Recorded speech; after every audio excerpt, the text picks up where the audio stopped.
Balai Besar Pengawas Obat dan Makanan (BPOM) Banda Aceh menemukan ratusan pak rokok yang tidak menyertakan gambar seram dalam razia dari sejumlah toko grosir di Banda Aceh.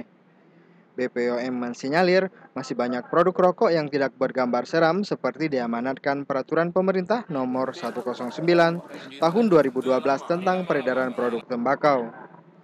Dalam razia itu, petugas menemukan lebih dari 120 pak rokok dari berbagai merek produsen Sampurna yang masih beredar di pasar. Pedagang diminta menurunkan rokok tak bergambar seram dan mengembalikannya ke distributor.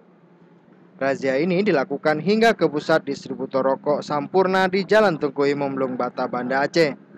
Di sini, petugas BPOM memperingatkan agar PT Sampurna segera menarik rokok tak bergambar seram.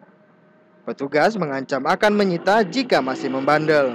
Jadi di Agustus ini kalau memang batas waktunya, kalau memang masih ada, ya kita berikan peringatan.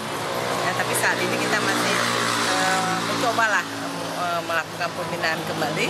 Yang kita dapatkan itu kode 5 ini, kita harapkan nanti distributornya menarik, tapi tidak boleh diberedar lagi sebelum ada pencantuman gambar PHW itu.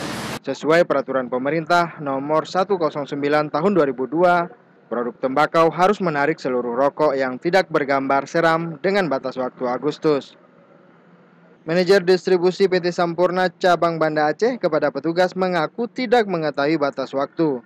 Namun pihaknya berjanji akan segera menarik seluruh produk rokok yang tidak bergambar.